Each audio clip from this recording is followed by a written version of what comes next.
guys, Coach Nick Gloff with Team Camp Jansen, and today I'm going through some deadlift variations. This one, I'm going to talk through just a regular old conventional deadlift.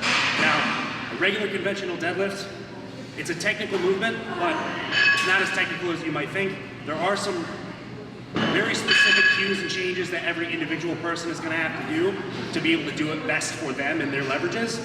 So I'm going to talk with some general points to make sure that I'm covering all the basics.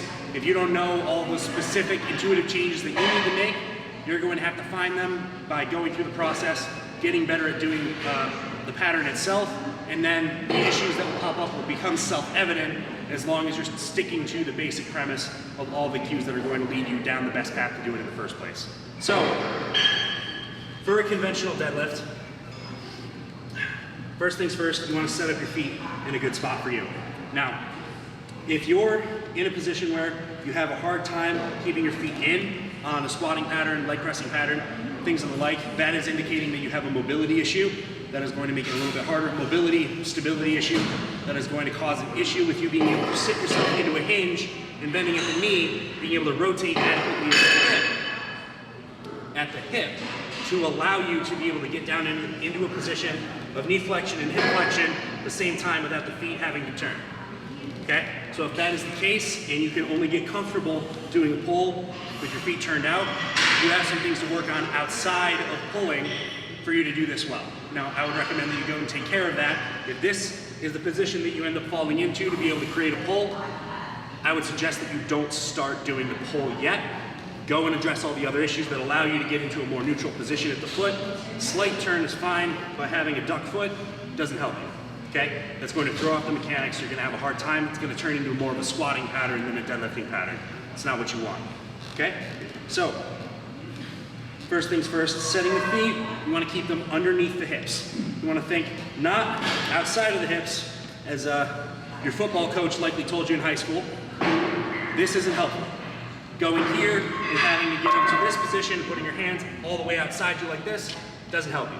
It really doesn't. It doesn't maximize any leverages other than you just getting more and more knee flexion, which is going to make you more quad dominant, standing more upright, maybe lifting more for a 1 rep max, possibly. Other than that, unless you're a serious anomaly anatomically, it's not going to help. So, feet directly underneath the hips. If you can feel the hip bone on the front, straight down, that's about where you want your legs to be sitting. Now, from there, I always start top down with the setup. Knees straight, lock the quads, lock the hams, hinge forward as far as you can possibly go. So, hinging directly from the hip.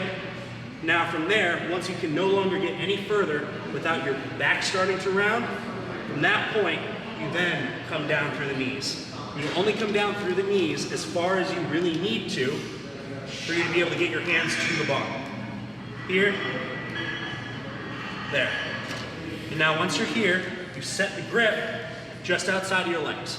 You don't want the grip so close that when you start to pull, you're rounding forward over it to allow your hands to be in the right position, or your knees are pressing out into your hands, into your elbows, and your hands doing the same thing to your knees. Get them just outside so they never have contact with one another. Set your grip, sit yourself down into it, create tightness before pulling. Always before a deadlift, you don't want to just start from dead and rip it off the ground. Get yourself set, pull into the bar before you even initiated the movement to stand. Pull into it, watch the slack come out, then pull.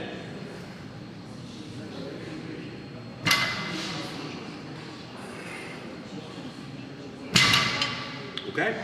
So, as you'll notice, when I stand up, the movement is to get to here. It's to get to here, not to here. This is probably the most common deadlifting mistake ever in the history of barbells. Standing it all the way up and having to throw your hip all the way into it, because this is the arbitrary finish position. This is not the finished position. Your knees being bent like this, your hips being forward, and your shoulders being behind your hips is not a lockout. You take the rep only to the position that is helpful and safe. Get to here, Standing up as if I didn't have the bar in my hands. As if I didn't have the bar in my hands. It looks the same.